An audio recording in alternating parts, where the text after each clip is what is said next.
News 6 is made possible in part by a grant from the Toledo Edison Educational Services Program.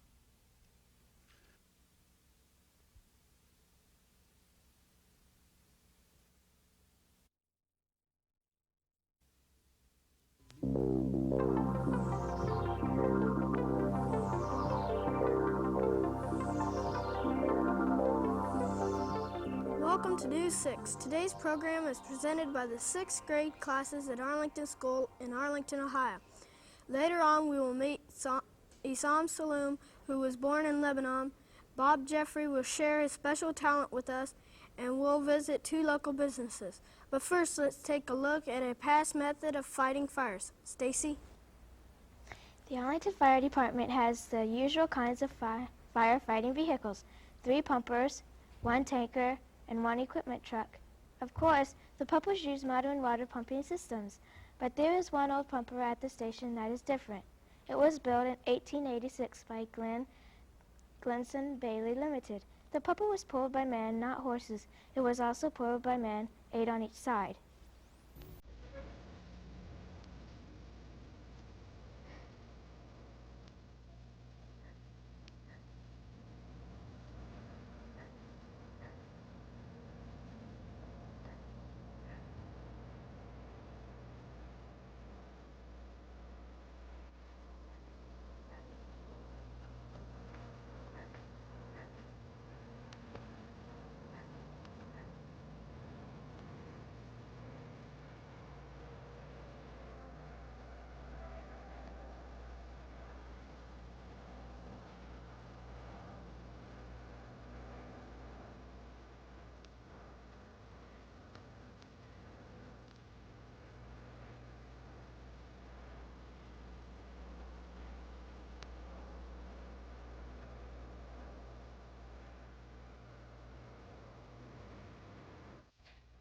We also had a lot of fun with the old pumper, but we also learned that it was a lot of hard work. Lisa?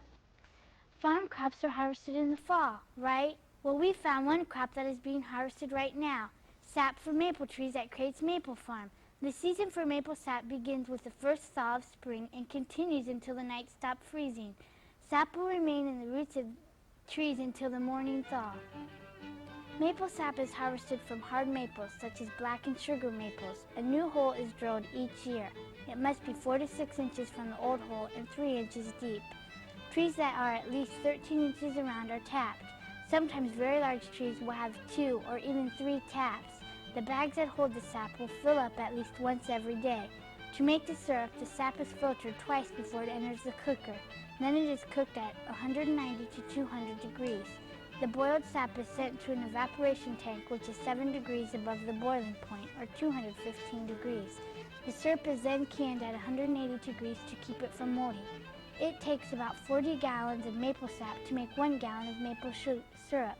The Crates family sells their sap locally. Mr. Crates told us that they make about 200 gallons every year from 900 taps on 500 trees. Doug? Many of us are disappointed with a winter like this year's.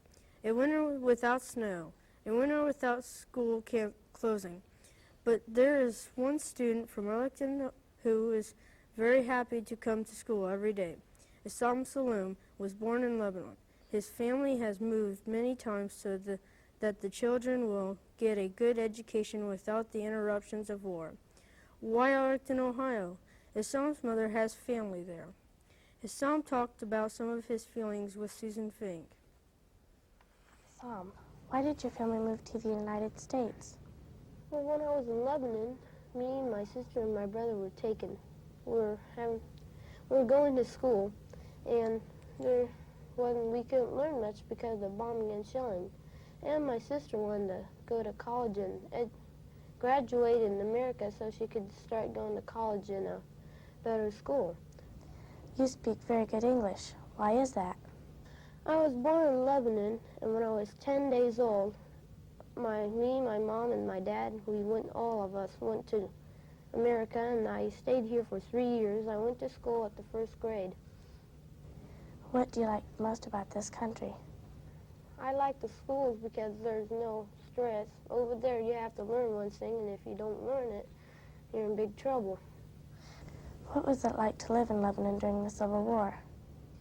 More likely it was spooky or scared. I was always scared. Every day we'd go to school, we were worried that if we'll never get to school. And I remember we always had to quit. I remember I think it was in March or something, we couldn't go to school because the shelling was near our school, and there were tanks in our school bombing the planes. What do you miss the most about Lebanon? Well, I have many relatives there and many friends, and then I just miss everything there. Thanks, Assam. This is Susan Fink reporting for News 6. Assam also told us that he has enjoyed living in other countries because it has given him a chance to meet many new people and experience many different cultures. We're very glad to know you, Assam. Krista? Emily Walton is a very special person to the village of Arlington. She is the town veterinarian. Dr. Walton spent 13 years at Ohio State University, where she received both a Bachelor and Master of Science degree, as well as a Doctor of Veterinary Medicine degree. When News 6 visited her clinic, we learned that animals receive much of the same kind of treatment as humans. Sometimes a simple checkup is enough. Other times the animal may need blood work or even surgery. Dr. Walton can prescribe medication, and she can also give the animal some love. Although most of the animals are outpatients, sometimes they must be kept at the clinic for observation. The most common clinic patient is the dog. Because Arlington is a rural community, Dr. Walton also makes farm calls. If you would like to become a veterinarian, Dr. Walton advises you that you begin working in a clinic. There are 26 colleges that offer degrees in veterinary medicine. If you do not want to spend 7 or more years in college, you can enroll in a 2-year program. You will then be a certified animal technician. Jim? Bob Jeffrey has a very unusual goal. He would like to break the world record for powerlifting, and he is not too far from it. Bob is one of the top 10 lifters in the country. There are 3 kinds of lifts in powerlifting: squat, bench, and deadlift. Right now, Bob can lift 903 pounds in squat, 479 pounds in bench, and 675 pounds in deadlift. That's a total of 2,057 pounds. He could win the world record with a total of 2,300 pounds. Bob told us that powerlifting is different from Olympic lifting. Olympic style is judged on coordination and technique. There are 2 lifts that both end up over the head. In powerlifting, only strength is judged and none of the lifts are over the head.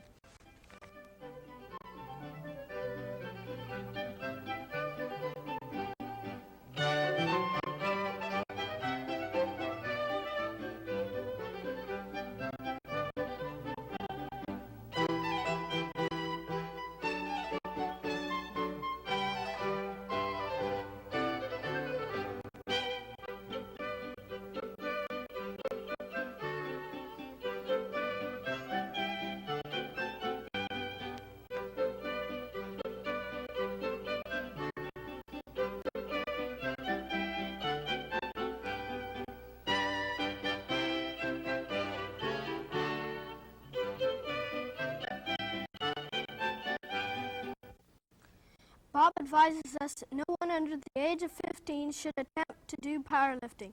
The connecting tissues of the body are not developed enough to handle the strain until that time. Best of luck to you, Bob, in accomplishing your goal. That's all for today. We hope that you've enjoyed the show and will join us again next week when News 6 will visit Van Buren, Ohio. Have a good week.